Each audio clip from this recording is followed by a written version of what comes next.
Good morning, one and all. Sorry for those technical glitches and short delay in initiating the session. Now, Tarun has touched upon the Smart Hospitals theme, and the conference theme is Smart Hospitals because healthcare industry, hospital sector, if you have seen, we had a transition where the focus was, in the initial years, was on people. People matters and people related issues. That was the initial era of the journey. The later on, the focus shifted. The last 2 to 3 decades, if you see, the focus was on processes and systems. People were there and people were hired, and what was actually missing in the framework was on operational issues and operational challenges. So the focus shifted to people, processes and management systems. The journey from now onwards is going to be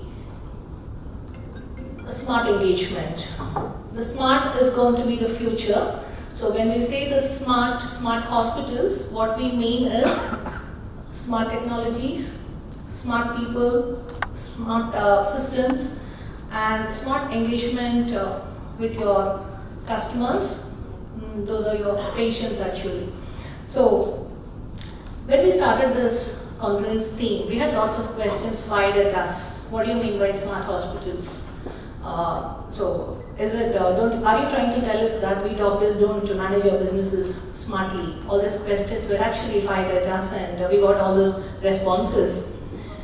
There is a framework available. Smart is a global momentum. It's not just in India alone. Smart healthcare, smart hospitals is a global momentum that's picking up across the world.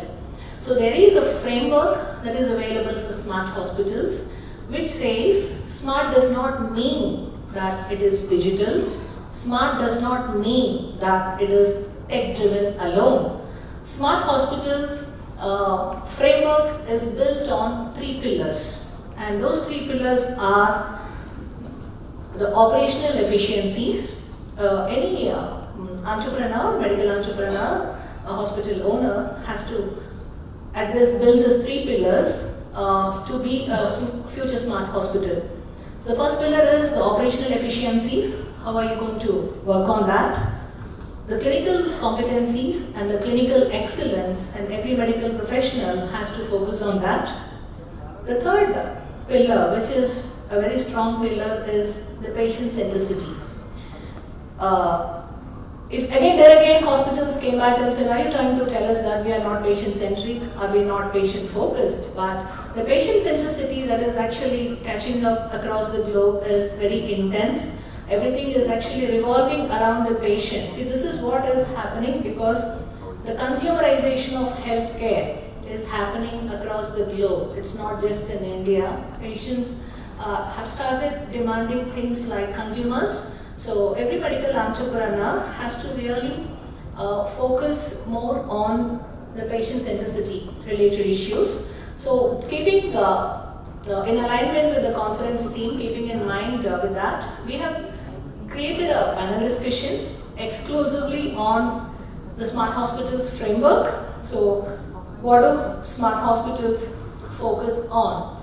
So this is a panel discussion which will be headed by Dr. Salil Chowdhury, and we have 3 panelists here. We have Dr. Mudit Saxena, who's a clinician come operations person who's been managing clinical facilities, and we have Dr. Gauri Patil from Pune, who will be touching upon the clinical excellence related issues, and we have Mr. Rajgopal Yadavali from Hyderabad, who heads Forum Business Research, and Mr. Rajgopal has been involved in a lot of patient engagement, patient smile initiatives across India. I will hand over the session to Dr. Salil, who is the moderator of the session. Dr. Salil is the founder director of HealthPod India, which is an exclusive standalone healthcare business incubator.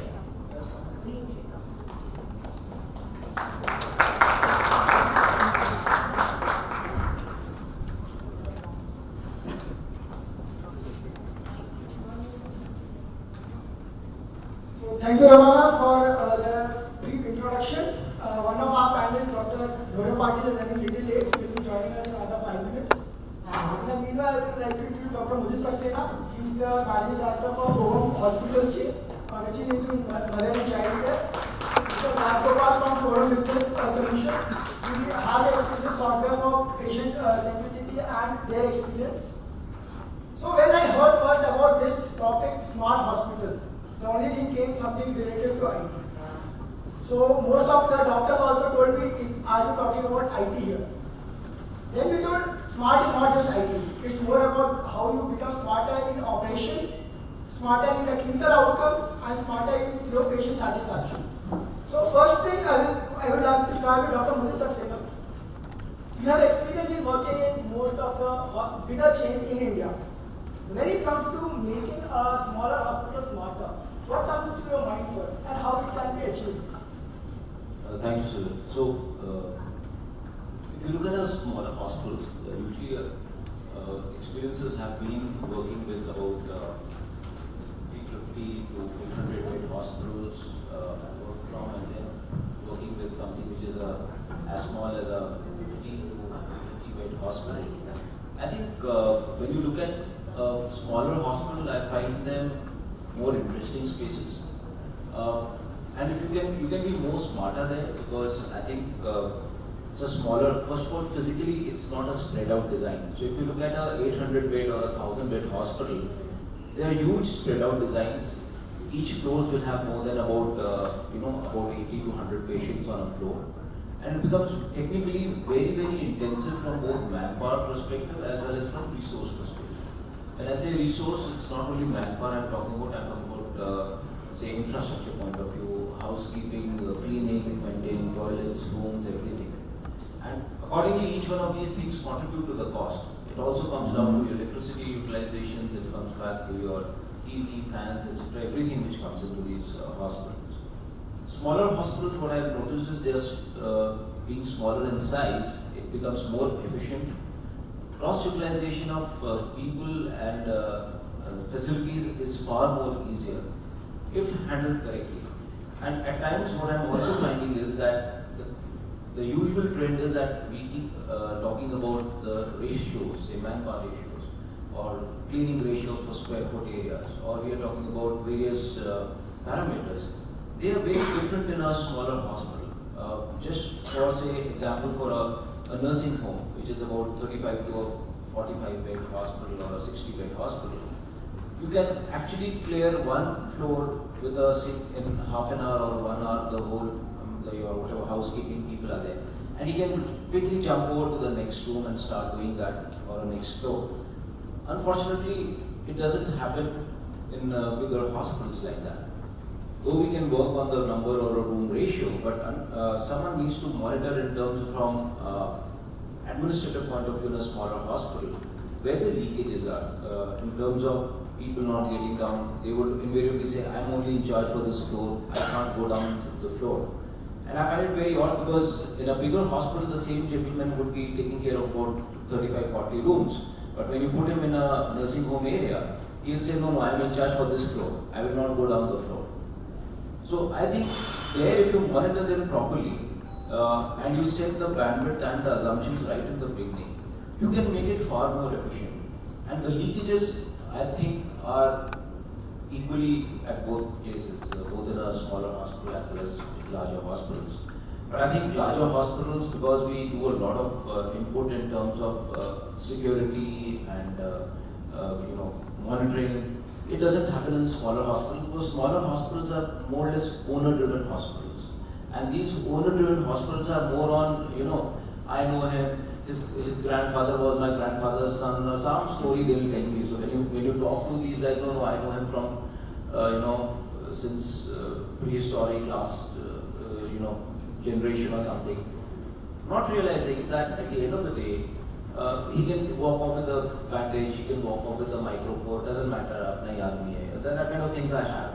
But I don't think so that's a fair way of assessing. When you're doing a business, at some point of time, you need to start looking at where the viability of your business is coming. And it becomes important because at the end of the day, any hospital is there for two reasons. One is to serve the people, and secondly, it has to be viable to serve the people, if that's the intention. Tomorrow you cannot be going around serving people by emptying your own pockets. At some point of time, so when you talk to these hospitals, they invariably are saying, can you get someone to help us or give us money? And I think that's a very wrong approach. People are just not going around doling out money, whether it's a private equity or it is banks, or you all know if you have taken loans from bank, how tough it is in terms of mortgages and the rates they come and give it to you. And the first thing they ask for you is balance sheets. And clinicians I've seen, with all due respects, they might be par excellence in their clinical skill sets, but there is something called financials where they start jittering and they start trembling the moment balance sheets, P&L. And anyone comes and starts giving them some yarn and they'll get totally carried off with that. So I think at times, such kind of forums, we can actually raise these issues and also bring out issues where financial help or course corrections can be shared on these forums rather than being talked about. It should be shared. How is one hospital becoming viable? And I think that's one of the most important things. How is one hospital doing well where I am not doing well is a question which each one of us asks in his bedroom. But in the open space, the moment the other person is doing well because he's a cheat, he's a fraud, he's doing this because he's giving money to that person, that's how he's giving patients. I understand that's not the right way of doing business, but is that the only route? Why is the patient sticking to him? You can be a fraud, you can only get a patient once, but you cannot get him twice. If the patient is coming to you again, that means there's something which he finds as a stickiness to you in the service you're offering. And I think those are very important issues which we need to discuss and talk about. Thank you, Dr. Point well taken, and I guess all the delegates here will agree to it that operational leakages should be monitored very keenly and a check should be done at the right time. But is the operation everything? So I would like to understand from Dr. Rajgopal, when you talk about, from the patient perspective, what exactly they want from a hospital, they feel is missing today. I think we all agree that we come for a view to the hospital. That much is for sure, and that is that's a given. Nobody is questioning the view part of it. But there are also a lot of unexpressed needs that a patient has in terms of establishing trust. How does the hospital win their confidence? It's a given that they've walked into the hospital and there is a little bit of trust already there. But how do we go from there to the next level and to the next level? My take is it's all about the small things that you do, right? So the small things actually, if you can take care of those, the big things will automatically take care of themselves. That's my approach to it. And one of the things that as practitioners of healthcare and in the daily routine that we tend to forget is that these are actually people with emotions and feelings rather than bed numbers and MR numbers and ID numbers, which is how I've typically seen people in the hospital refer to a patient. Bed number 301 needs something. Well, that's not how you refer to them. I mean, you can do that, but the idea, the mentality of the people when they refer to a person with a bed number also reflects in the way they service that bed number, right? And people like to be treated with empathy and compassion. So that's always the stickiness that patients come back to you or they refer somebody back to you again because of the emotions that you have left on them. I think it's important to work on these emotions. So you can actually look at defining what kind of emotion you want to leave on this patients when they walk out, right? It's impressed. So I would like to welcome Dr. Dora Patil from Shri Hospital.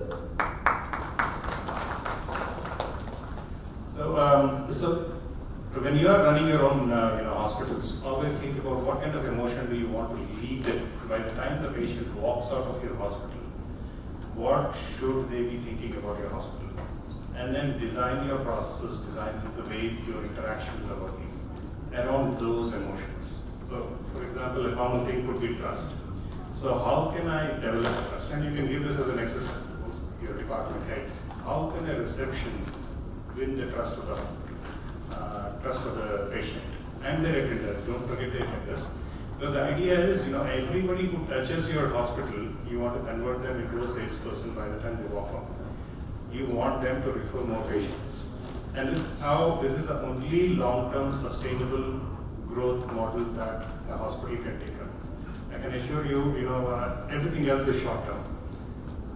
Because we have seen certain hospitals that have been running for ages. And the mothers were there, grandmothers were there, and now the daughters are coming for temporary in the same hospital. So this is, the long-term sustainable model that I would like to talk about. So yes, patient satisfaction is always important and it should always be kept in mind. I took 2 points from what he was telling. He started with something, patient comes to the hospital. He thought that we all are in healthcare, but it's actually the sick care we are talking about. No healthy person comes to us and still we say we are from healthcare. So we have a clinician who has run this hospital from last 2 decades. I would like to ask you, can we convert this sick care into actual health care? And what the clinical outcomes is required to make a hospital more a healthcare setup rather than a sick care setup? Sick care setup. Actually, the whole healthcare, even if you see, was started to have a prevention and the community care. In fact, the WHO came with the statement way back in 1978, the importance should be given prevention and not only the care. But today, it's kind of a demand-supply kind of situation. Though the prevention is important, nobody bothers about prevention and nobody wants to spend. It is like, when you are thirsty, you try, digging the wells. So today, the complete healthcare has gone into curative healthcare. Or you can call it like an emergency service care. In fact, when we started, or I started my practice 25-30 years back, it used to have converted from preventive to curative. Today, it has gone more than curative to like an emergency health care. Even suppose you have a hernia, you have chronic appendicitis, you have gallstone, you really don't go to the hospital and ask for the treatment unless you have like cholecystitis. The whole model has gone into this. But you can't help it. It has become the practicality.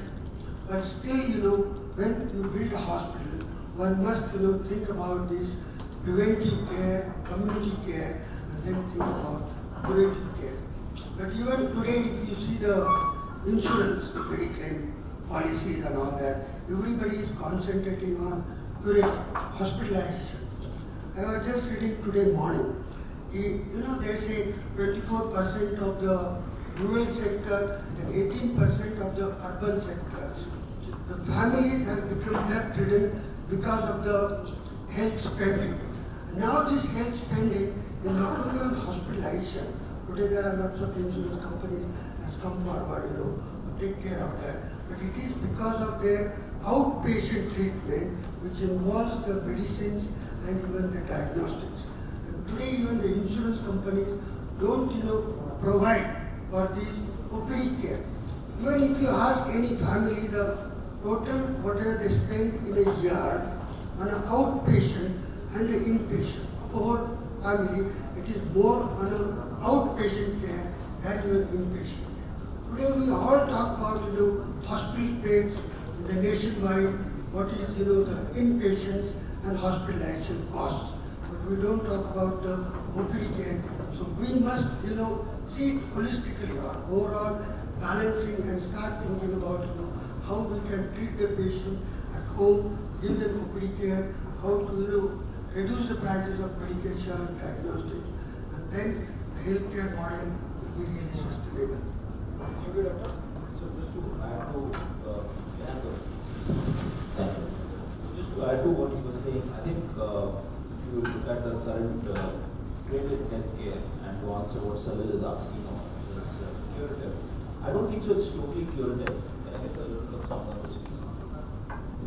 So it's not totally curative, especially if you're looking at some of the areas we are working on. I think birthing is one area, and birthing is a national process. Now, if you ask me, and people ask us many a times, since I'm running a birthing chain, and they say, including my other colleagues in Cloud9 and Motherhood and other competitors, when we all sit together in many of these conferences and they ask us, so how come, what are you guys doing? And trust me, we have not changed the way a child is delivered. A child is still delivered the same way it was being delivered since prehistoric times. There is nothing new which any of these chains have done. And whatever we are doing for 9 months, when the mother comes to us, is totally preventive care actually.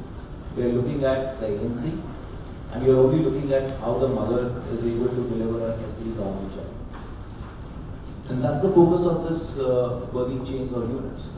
Despite that, you will see that this has become a kind of a hospital chains. They are running as centers, chains across India. So, one end is of course the financial, which you are talking about the business, but the other one is healthcare offering which is coming there. And of course, many of the hospitals which we visit now and we see, they do a lot of preventive care, like health checkup programs, etc., which they run. Right from, even if you're looking at a nephro chain, you're looking at a cardiac chain, these hospitals, they run specified cardiac renal profiles, or nephro will do a kidney-based kind of screening programs. In terms of government-aided programs, I'm not sure how successful they are and how many of us offer it. There are a lot of challenges, you all know, right from payment modalities to the prices offered to us, and whether we will be able to do all these things. But it is an initiative which I think we all need to consider at some point of time. Because as what Dr. Hospitals rightly said, when you start a hospital, you're not looking at yourself, you're looking at the community in which it goes and engages also. And you need to understand the needs of that community, because at some point of time, you cannot be a cardiac hospital or a nephro hospital or a general hospital in isolation. You have to work with that community, and the need of that community is of paramount nature. Add-ons here, just from my own personal experience, right? So, I'm a father of 2 kids, and my wife delivered both of them in the US, and she was actually thankful that the deliveries happened in the US. This was roughly about 20 years ago, and I can tell you it was an experience for me as well as an attender. The first thing is they actually asked me, would you like to be in the room when the delivery is happening? We want you to assist in this delivery. So I'm not actually pacing the corridors like in the movies that you talk about, right? So I was actually living and seeing her, and it's an experience for the father also, as well as of course the mother is going through a lot of things. But both were not forgotten by the hospital or the nurses. So after the whole thing was done, I think I don't know what are the norms in India now, but at that point of time, both of us were served a very well big meal with ice cream. Okay, so these are all the small things that I still remember today, 20 years later. I don't know how things are happening today in India. You can probably talk about I think things where currently the so-called premium birthing chains or the hospital chains which we are talking about is actually offering that. So as I said, I have done nothing to make sure that the child is delivered through some new method. Okay, the child is the same child, he comes out through the same route. The only thing is incidences of C-sections have increased. But it's the experience which has started actually mounting on you, and that's where the cost has started residing, and that's where the price is residing right now. So today there are hospital chains which actually the moment you reach, there's a guy who comes and opens the door for you. It's like in a hotel or a 5-star, he opens the door for you, takes you in, helps you fill your registration form, they show you around the rooms. We organize, say maybe Lamaze classes, we'll do baby showers because that's the Indian tradition, and many of the couples, especially if you look at Pune, Bangalore, Chennai, these places are IT hubs. So they're usually, husband and wife, they are away from the family, they're working couple who are working in these technology industries and places. And they have a certain amount of sense what happens, but they don't know whom to reach or go to. If you would have been at your hometown, your grandmother, aunt, they would have pushed you into some or the other ritual. But here then you create that support structure for them to organize these events for them and conduct. And this is all part of the packages which you are involving them in. So you create the whole so-called ambience of the structure which exists in a family. When you are away from that, you do that. You give them comfort. And of course, you also create a comfort where, as I said, they are just parents who are husband and wife who are working together. So this couple, there's no one for them to even nurse the baby at times. The lady needs to take rest, or she wants to even turn or twist or do or attend to her any of her work. So if that is required, then we would be more than happy to assist her with one of the nursing help or nursing aides who can take care of the child. If you look at a traditional nursing home, it does not give you that kind of bandwidth or that kind of facilities. And I think that is where the pressure starts happening. And these hospitals and chains, as I said in the beginning, you have to be very clear what you are offering to the community. A nursing home at times would also get diluted just because they are thinking that I have an OT, I can do surgery, I can do some other work also here, I can do this also here, I can do ICU. So please be clear what you want to do, what you want to do, and what you can offer.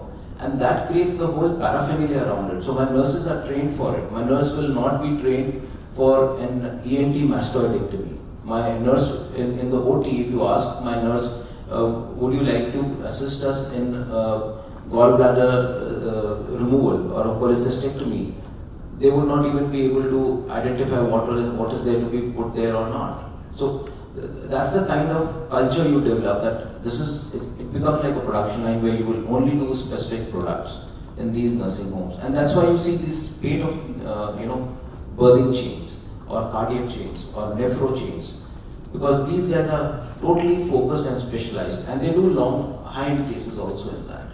So I think it's more or less the experience and also the specialization, that is the complexity of that product or the disease you are handling. These two are the ones which actually are the new trends which are emerging in healthcare and defining the current trends of healthcare. Thank you. This is a very interesting aspect of the healthcare, to have the specialized care or focused on we call it on a single specialty. Certainly, it has its own advantages. But when we talk today about the smart hospitals, that doesn't fit into these kind of things. What is the need of the hour? Now, there are plus and minuses. Certainly there are plus, because you can manage any single specialty easily. When we say, even in any business or industry, you should focus on, what you are best at. But when you give a healthcare, you talk about the smart hospitals, then you have to be interdisciplinary. See, there are negative points, when you develop a single specialty, you require some other specialty, then you are at loss. So what I feel is the need of the hour of a smart hospital, to have a small hospital, but then it should be multidisciplinary. If you have a birthing chain, of course, it's very good, but how much of the society you can care of. If you have a smaller hospital doing all kinds of services, I'm not talking about big corporate hospital like 400, 500 bedded hospitals. It can start with a 50-bed hospital and where everything is available. Because in these single specialty, if something goes wrong, then they are at loss unless they tie with other big hospitals, like ICU care or multidisciplinary care. So we should take that forward, when we develop either single specialty or multi-speciality hospitals. So rightly said, yes, single specialties have its own space as well as multi-specialties are needed. Single specialty, when you are very focused on particular disease or a segment, you need to have single specialty, and as you are talking about patient experience. So that's the center, that's the core, I think, of this discussion, that we have to take patient experience in the center and then build our clinical experience around it. And if a patient wants to stay or come to a single specialty, we have to give him whatever he needs there. And same is with the multi-specialty, if I am not wrong. And yes, it's not just a mother and child there. I expect that someone comes with a cake to eat. Even if I have broken my leg, I will be more than happy if someone comes and gives me a ice cream after my surgery. So patient experience is not limited to a single specialty. It can be given in all the multi-specialty setups. So now I would like to ask the audience if they have any questions.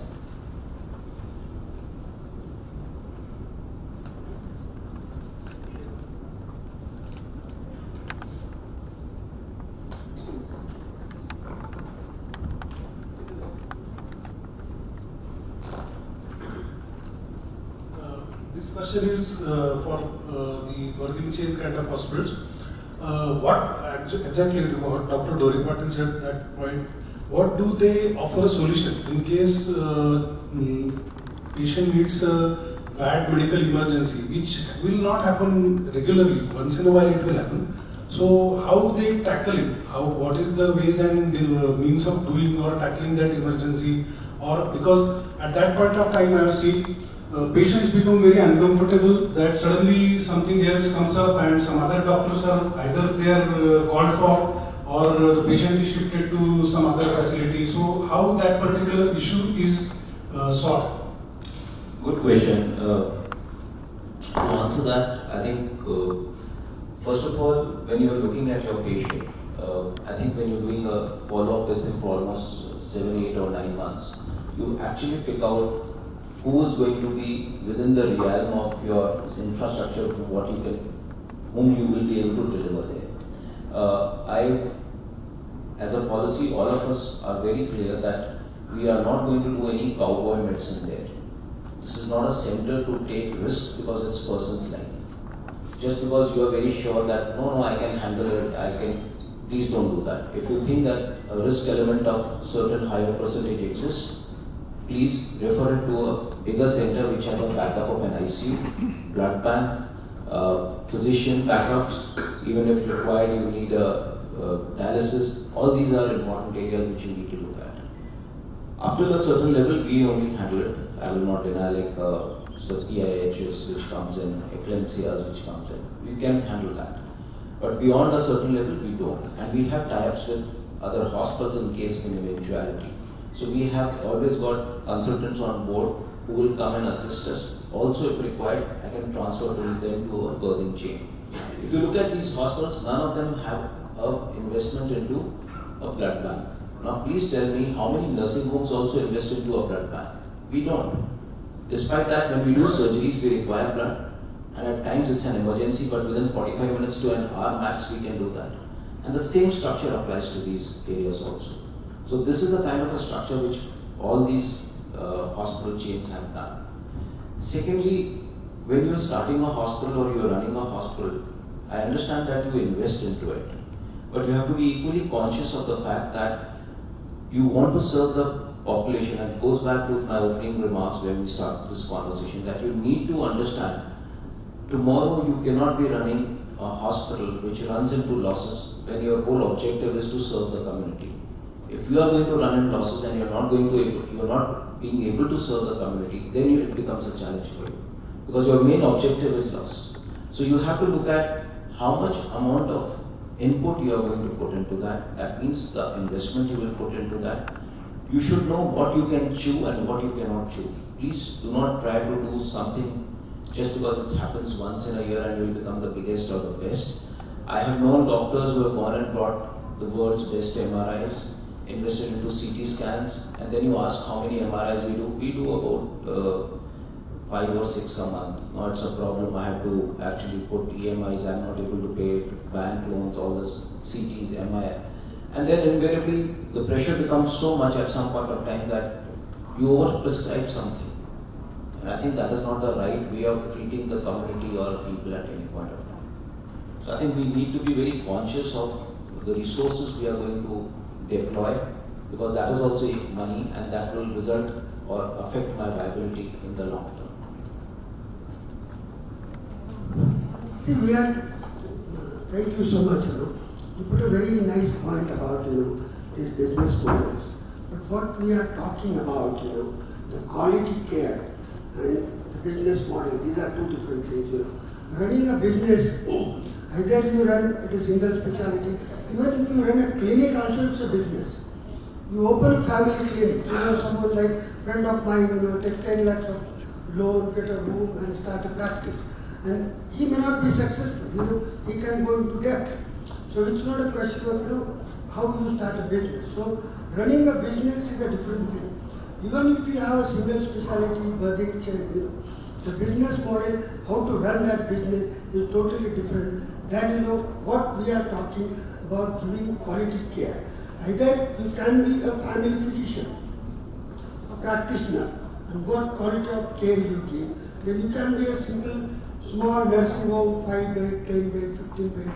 You can have a single specialty like birthing chain, then there were daycare centers, there used to be some laparoscopy or infertility centers.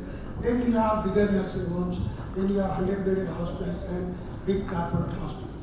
So running a business are different, but even if you have a single practice or a big corporate hospital, what we are talking about, patient care and quality of care, and you have to run any model, including a simple practice, which has to be profit-making. See, I start a practice in a village or even in a smaller town, and I can't run into losses. I can do it till I have some money in my pocket. The day my money gets over, and I have to stop the practice. Similarly, anything as a business you start, it has to be into profit. How much profit you make is a two different things. One can make 5%, 10%, some of the hospital can make 50%. So that's a different thing. But unless you make some profit, any business cannot run. So that has to be primary. And but basically what we are talking about, the quality care, the patient care, whichever model we opt for. So we all agree that at any point the patient care and the quality care cannot be compromised, let it be a small clinic or a 1,000-bed hospital. And I guess you got your answer that when you are having a single specialty, you need either a tie-up with the other hospitals or make sure that during the course of treatment you diagnose everything very in advance and what complication may arise in the future. Anyone else who would like to ask? So our conversation is about healthcare delivery, and nursing is a big part of that. And one of the bigger challenges for small hospitals to become smart is smart nursing. So I'd like to know what is your take on that, and what kind of training or educational processes they can have or invest in which can help them. I'll try and answer this using a very simple framework that has been described. Some of you have read this book called "If Disney Ran Your Hospital, What Would They Be Doing Differently?" It's a very interesting book. It is also an interesting way to hilarious at sometimes at the simplicity of some of the things that can be done differently. But what they've prescribed is four a layered framework. The first one is safety. Your highest priority is going to be safety. So if there is somebody bleeding in a room, then that's illegal in your process, whatever code, whatever you have. That is the number one priority. But then after that, what happens is the efficiency in running operations. So that becomes your next level. Patients are looking at you, they're not really happy. They see a sloppy nurse. The biggest, believe it or not, I think this is something that we talk to thousands of patients all the time. They're not worried about the surgery. They're worried about the nurse poking the needle in their vein, in the wrist. That is the biggest. That's the first time they get poked in the hospital, and they get around it for that. So efficiency, the efficiency with which this can be done, and the next thing is the courtesy. So in terms of levels, once you have reached that efficiency level, look at how you can be courteous. Yes, please, thank you. This is what I'm going to do to you. Do that, and then tell them this is what you've done. So a very simple framework for that. And then the last part is the compassion. The compassion is where you can actually convert and create a wow effect. It's not easy to achieve, I can tell you that much. But especially hospitals where the doctor is the MD of the hospital and all that stuff, they start out with a very well-defined vision. I want to serve the society, all this stuff is good. But this vision does not convert into actual practice on the ground. And this is very important. How do we turn this into the practice on the ground? So I always ask this, right? So would you treat your patients differently to the nurses or the people on the ground? them differently if you feel what the patient is feeling, what the attender is feeling. Attenders are equally stressed out.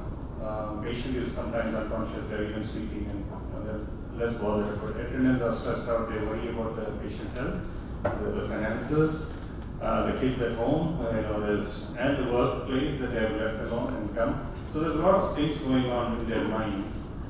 If you know all these things, where they come from and what is going on, would you treat them differently? If you feel what they feel, if you see what they see, and if you hear what they hear.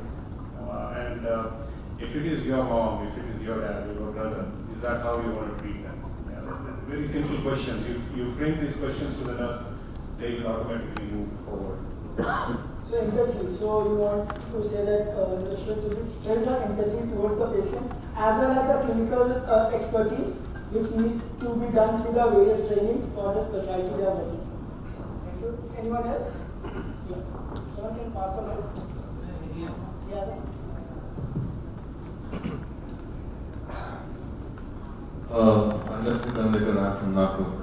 I think what Dr. Saxena and Dr. Patil are talking you're comparing apples with oranges. They're two different things entirely. He's talking about a birthing chain, which is from an investor perspective, it's replicable, it's scalable. People are happy to come to a birthing chain. He's talking about a hospital where people are coming by force of need, by force of circumstance. What we are all here, perhaps, is to try and figure out how to sell an experience. A patient coming to a hospital is looking for an experience. There was a time he was looking primarily for core clinical cure. The patients coming in these days are coming for an experience, and we need to find out ways how to marry hospitals with hospitality. It's perhaps easy for a hotel to get the ethos of the place to trickle down to the lowest rung. What ma'am said here is absolutely spot on. It's extremely difficult to get your nurse to understand what the gentleman there, Mr. Rajgopal, was saying. That it's extremely difficult for her to every day in and day out, think about the patient, that could this be my mom or could this be my dad.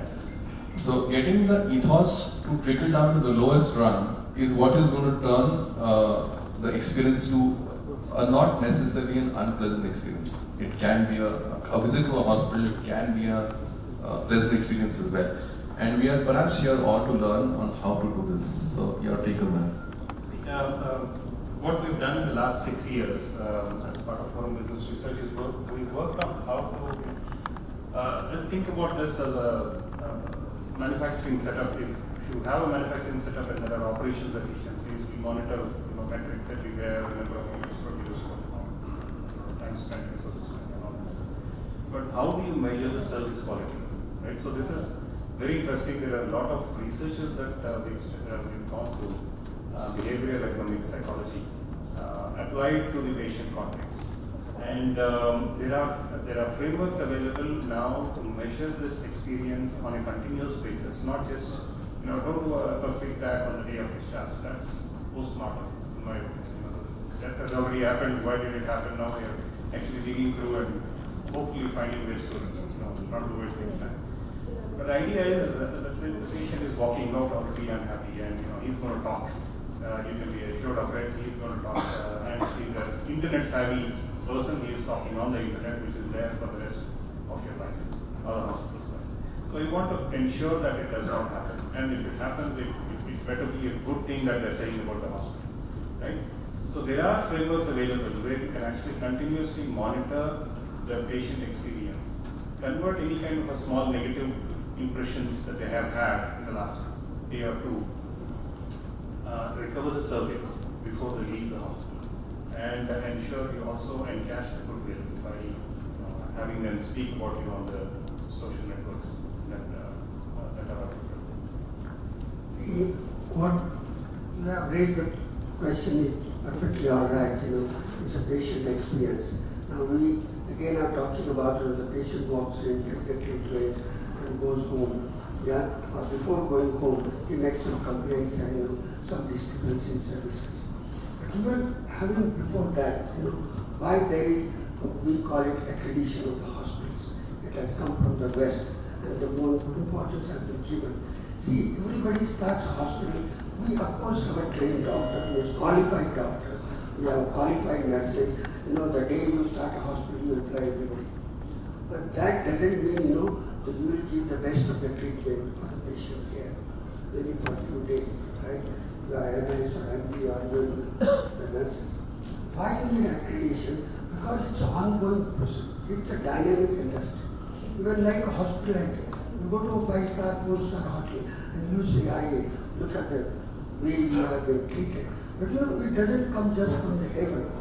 If you really study all those industries, they are on the tip of their toes. Every day morning they meet, they talk about what they are going to do. And similarly, why I am saying accreditation, it's a question of training. Protocols, and checklist. And that has to be done diligently, and if you follow it up, as Madam said about the nursing, of course, you are a BSc nursing, doesn't mean you will give a service. You have to be diligent on every day basis. Even morning rounds, when you take nurses, doctors, you have a morning meeting, what is going to be done for this patient. It has to be talked about and that has to be done.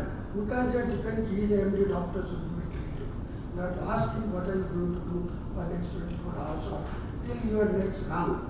Till nurse is on duty, what's he going to do? So we should have to have all those protocol checklists in place. And that is what we call all about this accreditation. And what the government or the industry is asking to have accreditation, not just to have a certificate. Everything has to be in place.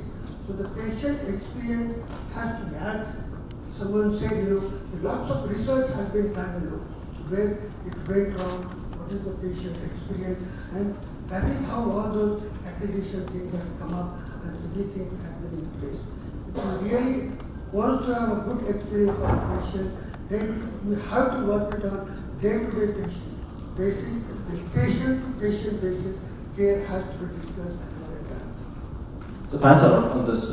Just to add to what he's saying and what you rightly said was, there's a clinical part and there's a service level part. And to share this with you, we are not operating our birthing chains only in metropolises where you have insurance patients and doing that. I'm operating it in 25 kilometers outside Bangalore. It's a rural area.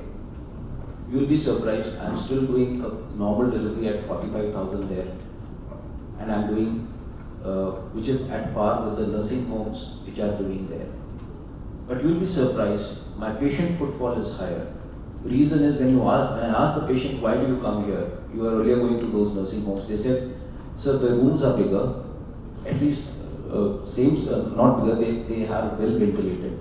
Proper lighting is there, fans are there. I don't want an AC. It's very clear. My expectations, I don't want an AC. You change the bed sheet every day. Your nurses are good, they are clinically skilled, they talk to me properly, they do not ill-treat me. There is a transparency in billing. There is nothing like, chalo 35 mein, acha 30 de jao, 25 mein bhi kar denge. You don't do all that kind of stuff. You are very clear with what you do. And you are still giving me this service which is better than there. I still, because as Sahil was saying, it's not only a cake or I will still do a photograph for them. So there is a certain brand equity which I have developed that my hospitals will always do the same thing. Today, I'm still able to do that. Understand, India is a volume number game. India is not only value. India, we are endowed with a huge human capital. And as rightly said by Dr. Dhore Patil, you do not want to make 10%, 15% or 20%. You can also make 20% by doing one surgery, and you can do a knee replacement with about 3.5, 5 lakhs, 6 lakhs, depending on who the surgeon is. But you can also do it 75 to 1 lakh. 75,000 to 1 lakh, but you do more numbers. You can do 10 numbers to get the same value. And India has that. Please understand, India population is not what we are witnessing in Pune itself. There are other cities which are at a lower end. Price points in India, if you look at the Indian equity, that is the wealth distribution, the top 10% of India holds almost 45% of the Indian wealth, whereas the remaining 50% holds the 30%. And the bottom one, which is about 45%, is holding hardly 30% of Indian wealth. You need to understand that if you are serving the community, you are not serving the top 1% or 10%, you are serving the middle bracket, which is an affordable population which looks something in about 65 to 1 lakh kind of a treatment. How many people have money in their pocket that they can stack 65,000 or 50,000 or 1 lakh. People do not go around doing deliveries for 1.5 lakhs. And I'm very clear that when I go and talk, I do not want to be into that segment which is going to talk about a lakh or plus.